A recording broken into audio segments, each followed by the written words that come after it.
Hello, thank you for having me here and giving me the opportunity to speak to you. I'm Frank Nowack from Ford Motor Company as the feature owner for broadcast radio.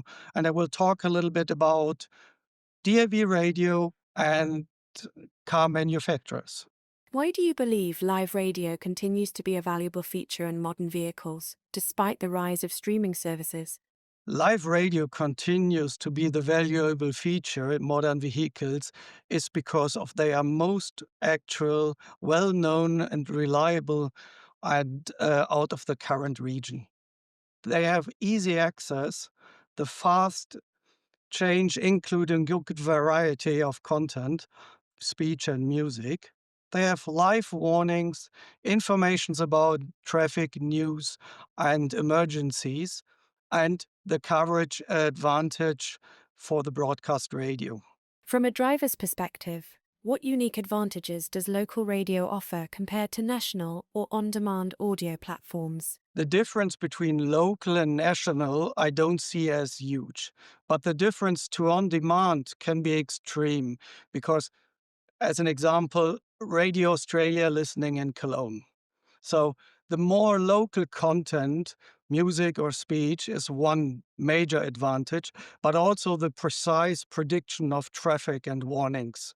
How does radio's ability to deliver real time content, like traffic updates or emergency alerts, factor into your in car technology strategy? It is still first surface function to provide the most actual spoken information and warnings to the user. The same information might be available on navigation systems, but possibly not on the current scope or even mainly distracting the user. At least these are convenient warning and information functionalities. How do you see the relationship between car manufacturers and radio broadcasters evolving as cars become more connected and software defined? I agree that the connected radio may change the interaction, but software defined radio, I don't understand why that shall influence anything on the relationship, because it is just another technical way of get the broadcast radio functionality implemented into the car radio system. The relationship itself will be unchanged.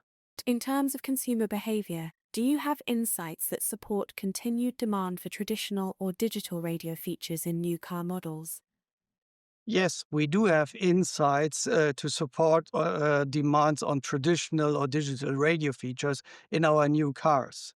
They are made available mainly by the broadcasters associations, and there it is clearly mentioned that the overall listening time in a vehicle is nearly unchanged, and a higher number of 80% or more is saying that they would not buy a car if that car would not provide a radio, a broadcast radio.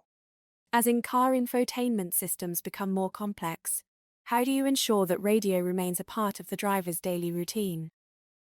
Our in-car infotainment systems becomes more and more complex, but by using the well-known functionality and the unchanged priority of the broadcast radio, so the radio button, we will keep it on our daily routine.